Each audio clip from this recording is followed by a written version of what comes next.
This bizarre case begins in April 1935. A captive tiger shark in a Sydney aquarium began acting strangely. The 4-metre ocean predator was a brand new attraction at Coogee Aquarium baths, and for several days the shark appeared normal. But on Anzac Day weekend, the tiger shark displayed signs of distress. Then suddenly, it thrashed about violently in the pool. The spectators watched in awe and confusion, for the beast then vomited, and something peculiar ejected from its jaws. It wasn't a fish, nor a seal, but strangely, a tattooed human arm.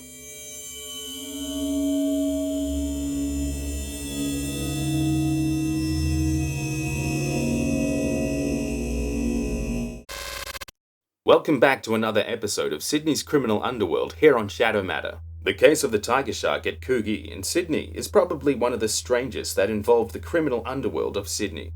So how was a 4-metre sea predator involved with gangsters, and how did it come to the attention of police? Well, the story begins with a fisherman. On the 17th of April 1935, Bert Hobson, a local fisherman, was aboard his boat in the calm waters about 3 kilometres offshore from Coogee Beach, Sydney.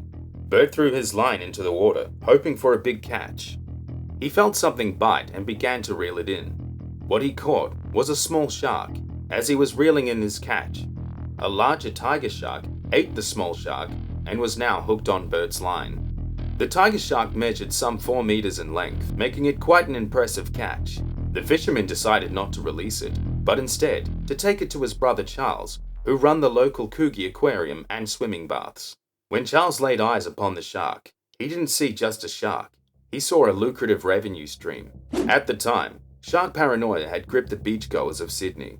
Just months earlier, 3 men had been attacked by sharks in New South Wales beaches, and a hysteria surrounding the sharks had been drummed up by local councils and newspapers. Bounty hunters were even employed to help rid Sydney beaches of what was referred to as the shark menace. So when Charles Hobson saw the 4-metre tiger shark, he knew people would pay good money to go and see the man-eating terror swimming in an enclosure. When the tiger shark was transferred to the aquarium, for several days it appeared to be acting normal. It was quite active and ate with a healthy, ferocious appetite. The upcoming public holiday weekend of Anzac Day would be the perfect time for crowds to flock to get a glimpse of the terrifying beast. But on the 25th of April, Anzac Day, it began acting strangely.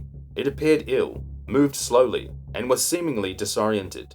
Then suddenly, there was a great commotion in the pool, and while spectators watched, the shark regurgitated what appeared to be a human arm. What ensues would become one of the strangest cases for Sydney police to solve.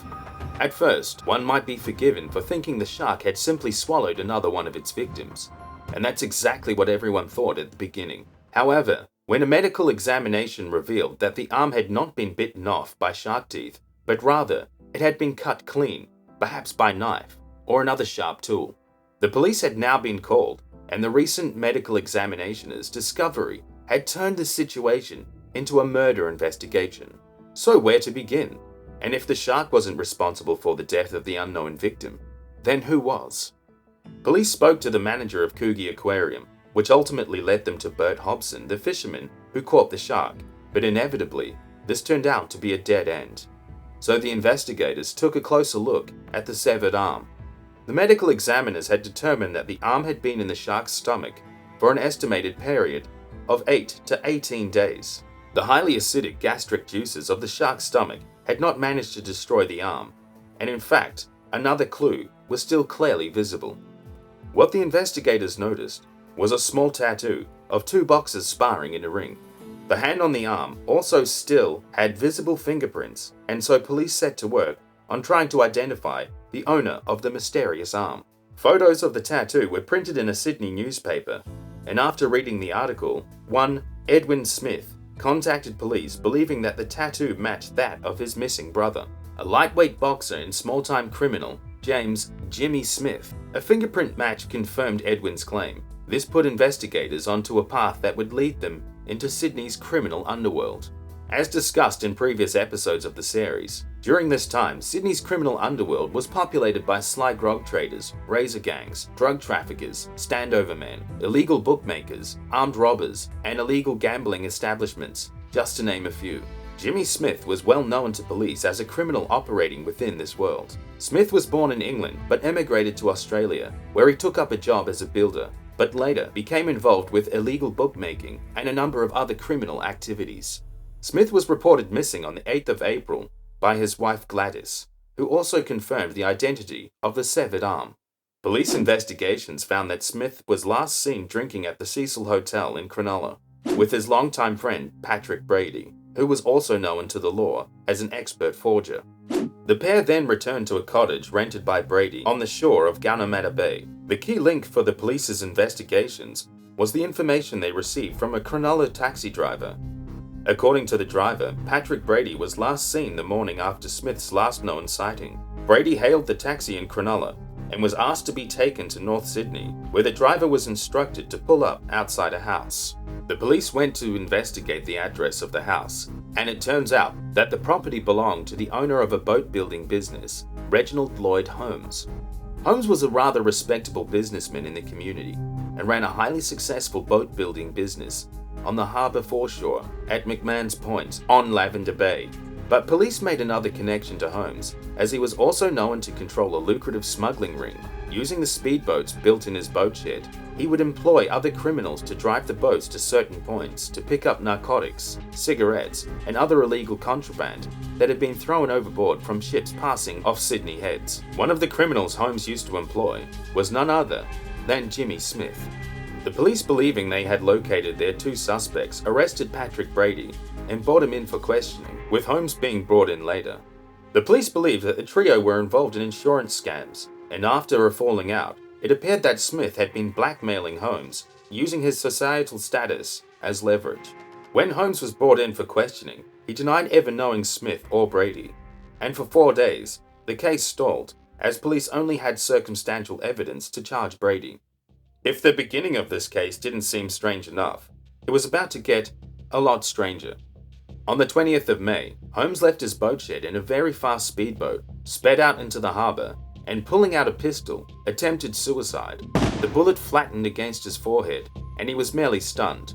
He fell into the water, then he came to, and crawled back into his boat. A few people who witnessed this alerted the water police, but Holmes, for whatever reason, decided to speed off, giving the police a high-speed boat chase through Sydney Harbour for 4 hours, until he finally gave up just outside Sydney Heads, giving police the explanation that he was being chased by Underworld associates who had tried to have him assassinated. Once Holmes was in police custody, detectives threatened to charge him as an accessory to the murder if he didn't testify against Brady. Holmes reluctantly agreed and told the detectives his version of the murder of Jimmy Smith. According to Holmes, Patrick Brady killed Smith, dismembered his body, and packed the remains into a box, which was then disposed of in Gunnedah Bay. Holmes then claimed that Brady came to his home, showed the severed arm to Holmes, and blackmailed him for £500 under threat of murder. Holmes then went on to claim that after Brady had left his home, he travelled to the coastal suburb of Maroubra and discarded Smith's arm in the surf. This series of events, as dictated by Holmes, gave investigators enough confidence to charge Brady with the murder of Smith. But just as police thought they had this one in the bag, the case unexpectedly got more mysterious. The day before the inquest into the murder of Smith was to begin, Holmes withdrew £500 from his account, and late in the evening, he left home, telling his wife he had to meet someone. The next morning at 1:20 a.m. on the 12th of June, Holmes's body was found slumped over the wheel of his car in the deserted docks at Dawes Point. Forensics determined that he died of gunshot wounds, 3 at close range. The crime scene had also been made to appear as though Holmes had committed suicide, which, given his past motives, would seem plausible. However, police were not so convinced, as there was no gun found at the scene. The two men were indicted for the murder of Holmes, but the court could not prove evidence of their guilt. So the police, without their star witness, the Crown case against Brady for Smith's murder collapsed. The lawyer serving Brady claimed that there was not enough substance to begin the inquest. He also argued that an arm did not constitute a body, and that Smith, minus his arm, could still be alive. The trial was over in less than 2 days, and the judge directed that a verdict of not guilty should be reached. Patrick Brady was acquitted and walked from the court a free man. Later on, more information began to surface that Smith had been a police informer. This version of the story goes as such.